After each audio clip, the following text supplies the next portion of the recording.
Coming up next, an artist who changed everything. He grew up with aspergers. He was lonely, he felt misunderstood, but he found solace in the writings of science fiction. He wrote today's song as a teenager on an out-of-tune piano about a robot prostitute. Seriously. It ended up selling 1 million copies and it went to #1, and no one knew what the song was really about. Up next in our interview, exclusive interview, this artist tells us exactly what it's about. Coming up. Hey, music junkies, Professor of Rock, always here to celebrate the greatest artists and the greatest songs of all time. You know, if you want to be the king of the pop culture water cooler, especially in music, you're going to dig this channel. Make sure to subscribe below right now. Click the bell so that you always know when our new interviews are dropping. And check out our exclusive content on Patreon, as well as our latest merch. I've got my 1984 shirt on right here. It's the Vintage Years collection by amazing artist Thomas Estrada. That's below.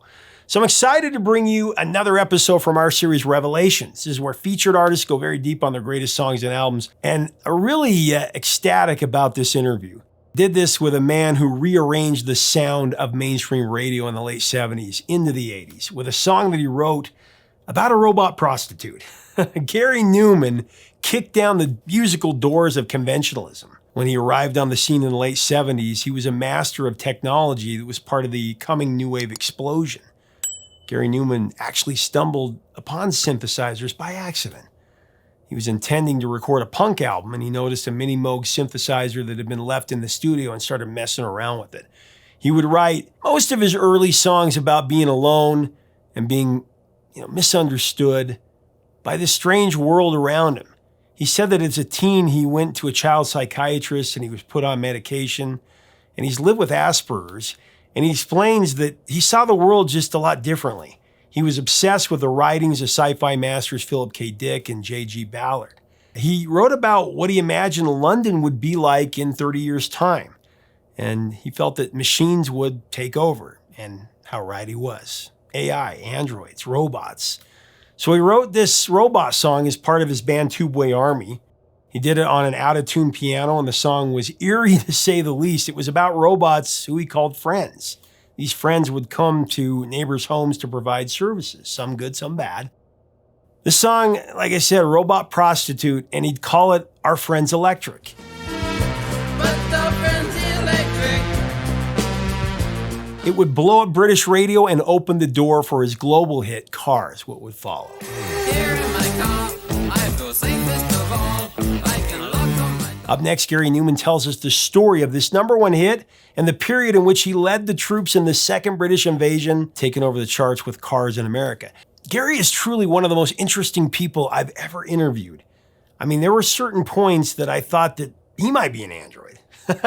I'm just kidding. He's so cool. He's just got such a cool look. Now, as we go into this interview, I do want to thank our sponsor, Zenni Eyewear, the glasses that I always wear. Zenni really lives up to their slogan, eyewear for everyone. When you shop at Zenni, you have so much variety, so many styles to choose from, so many different types of frames, from prescription eyewear to sunglasses to their new transition lenses that go from light to dark when you go from indoors to outdoors.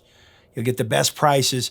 Click up here. There should be an info button that'll bring it out, and you can go to Zenni to buy your glasses, or you can actually do it at the link below. Tell them we sent you. They'll take care of you. Here's Gary with the interview.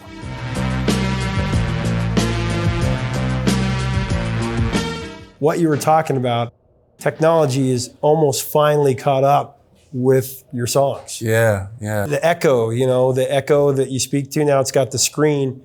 It's seeing you and it's seeing what you're doing and what you're buying. And Yeah. And they're learning, what our behaviors are and and you were talking about all that stuff 40 years ago in your music. We're almost there. Yeah. Lots of it is, in one way or another, is either here already or certainly very being close. talked about. Yeah. But let's jump into Our Friends Electric, because that's another song that dystopian, what we were just talking about. This is the song that really kind of caught the attention of your peers, your contemporaries, everybody out there. And it was a #1 song in the UK. And what I think is it's crazy about that. I love the song, but it doesn't have like definable chorus. And it isn't the type of song that you would hear as a number one song necessarily.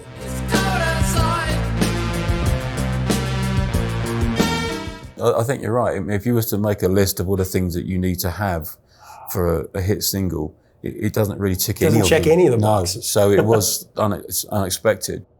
Didn't expect that at all. But it actually started out as two songs, the verse part and the talky part in it. And I wonder what I'm doing in a room like this. Were actually two completely different songs that I was working on, and I couldn't think of what to do with either of them.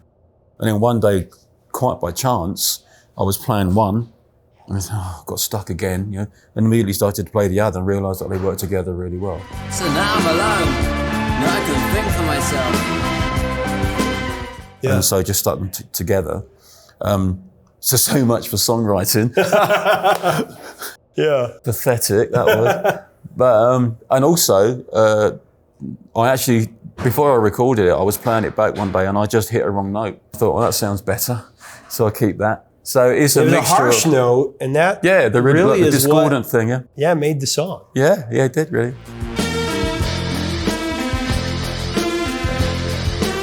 And the fact that it doesn't have a sing-along chorus never even occurred to me at the time.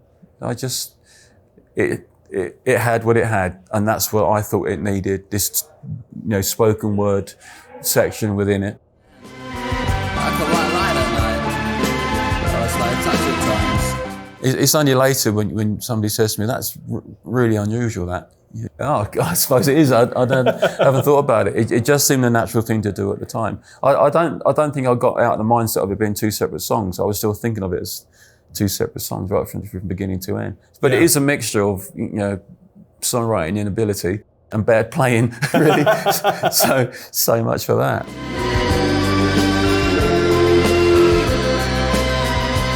It's also the lyrics and what it's talking about. I mean, I always interpret it as you're again talking about humans and androids, and that these androids, you can't really tell if they're an android or a human. And our friend's electric. You can call up your friend, come play chess with you, or play, or either play games or sexual fantasies or whatever it is. That's what they were. The reason they all look the same.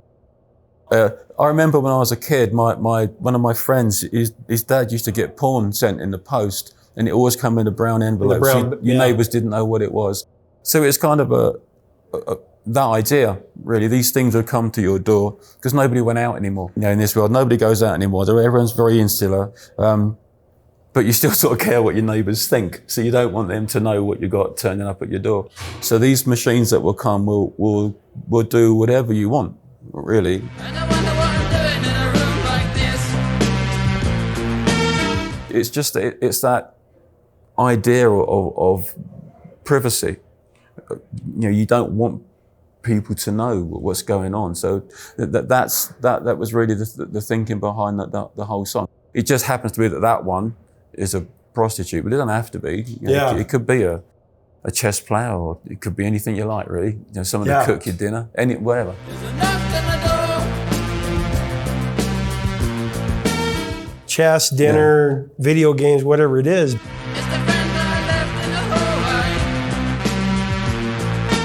The lyric where you say, I hate to ask, but our friend's electric, only mine's broken down and I've got no one to love. Yeah. And now I've no one to love. If I'm talking about a lyric, I always have to read it because either I have to sing it or I can't think of it unless I'm singing it. I'm the same. That's a really intriguing lyric because it's asking that question.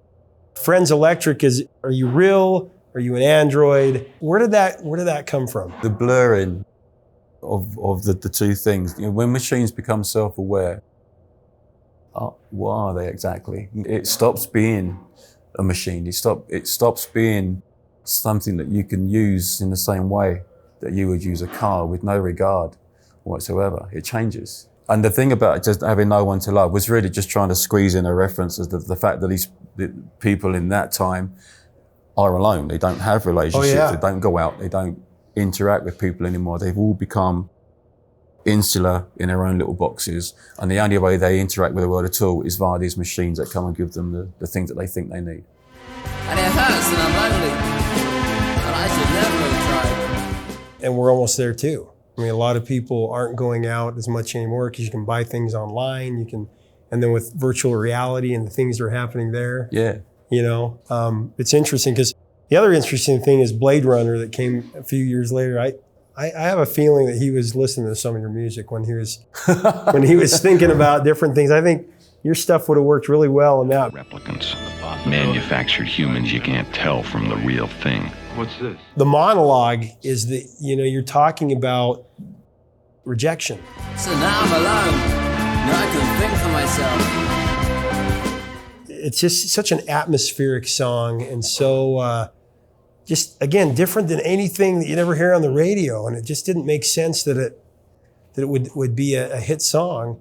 But years later, it still holds up, and it still sounds like you're ahead of your time even now with that song. You know, when you played it, when you started to play it live, and the reactions you were getting from people, do you remember what was happening at that time when you started to play it? You started to play these songs live? Well, when that album came out, I'd actually stopped playing live. I'd done a few shows as a punk band, and hated that. It was really violent, and you know, it's just horrible, and I didn't enjoy it at all. So I actually stopped playing live for a while. Made a couple of albums, 3 actually, because the first one, the Tubby Army album, then Replicas, and then Pleasure Principle, the third one. They were all made within 12 months. Only 3 albums in 1 year. So I mean, I was churning this stuff out. Replicas and Pleasure Principle both went to #1 in '79, with different singles that were #1 at the same time. So it was massive. And then I toured. So by the time I actually went out on tour and started to play these songs, I was already huge. You know, so the reaction was massive. People knew the songs. I have a feeling if I'd gone out before that and done Our Friends Electric, you know, people would have gone, what's that? You know, it wouldn't have worked at all. So I think it needed to have the path that it took for it to reach out to people. I don't think it would have worked otherwise, you know. And Our Friends Electric also had a huge resurgence. Of course, Richard X sampled it.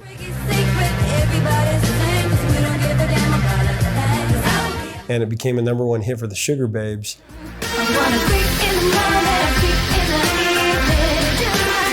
Yeah. They used Adina Howard's Freak Like Me, and they put it to that. Yeah. And then you actually handed the Sugar Babes an award, a Q award for best pop single. They didn't know who I was. Yeah, I know. They'd never heard the original.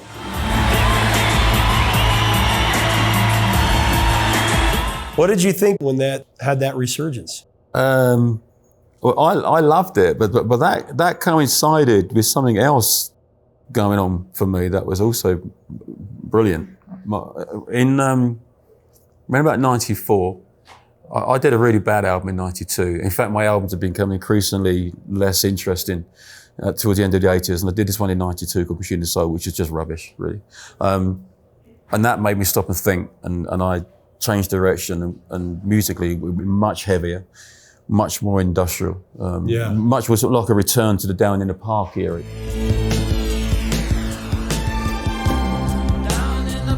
And that was beginning to work.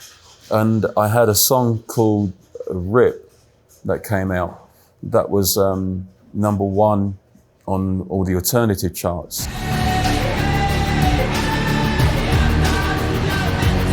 Got the highest rotation for the video and all that sort of thing on these metal charts. Actually, you got right into that world for a bit. So a totally different area for me.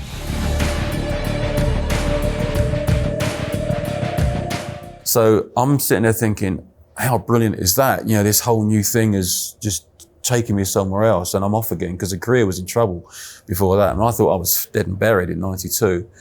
And then just as that happens, so the Sugar Babes thing takes off. And this old thing comes out again, sounds as fresh as ever. And just for a second I thought I remembered you. And that's in the pop chart. That's #1 in the pop chart. So I've got all those people who'd never heard of me that now know about me. Just as my songwriting has really picked up again, and I was starting to write much better things, much more interesting, but much, much heavier. And that's happening over here.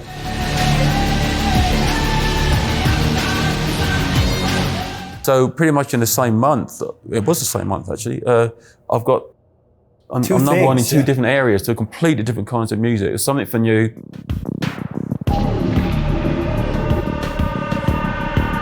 And something that's 20 odd years old, but still sounded really cool.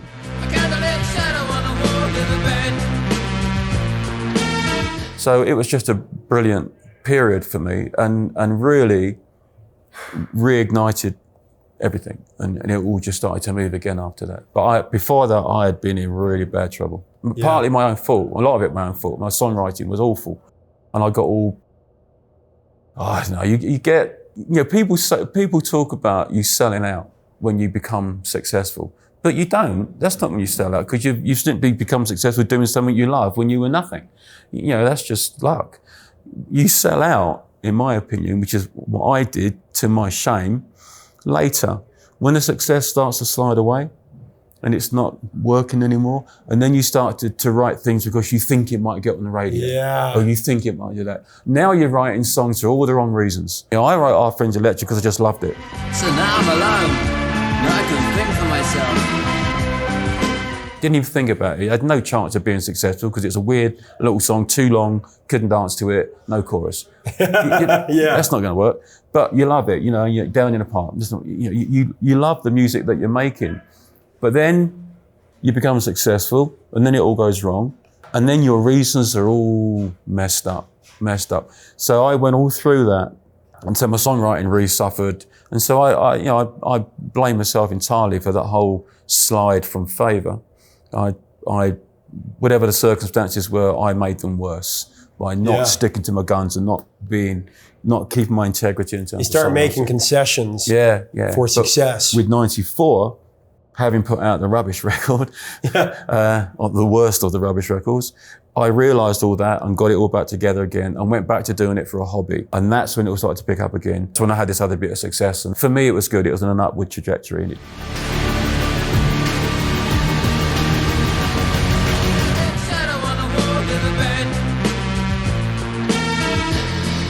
Well, Our Friends Electric 2 is another song that's been covered a lot. Information Society.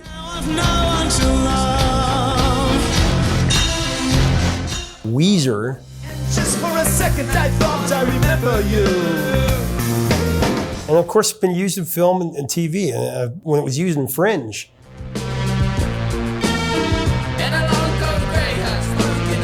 Halt and Catch Fire.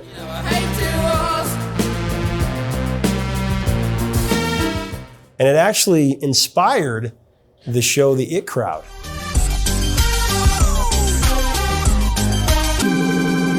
Really? Yeah. I did not know that. Oh, Isn't that cool?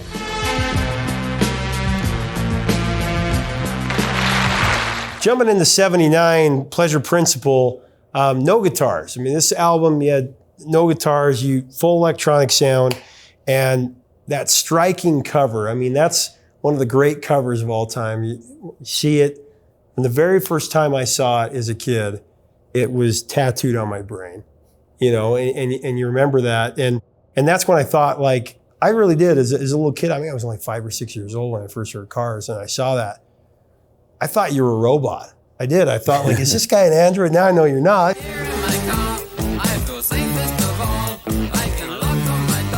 That was the prelude to New Wave. Because 1980 was a year, you look at the top 10 songs of 1980 in America, because even though Cars went to number 9, it was the 12th biggest song of the year because it spent so much time on the charts. Oh. You look at the top 10 charts in 1980, you got like Kenny Rogers, and you got Captain and Tennille, and you got Olivia Newton-John. I'm not taking anything away from those artists, but the only thing that is even within striking distance is Blondie, Call Me. Cars was just like revolutionary.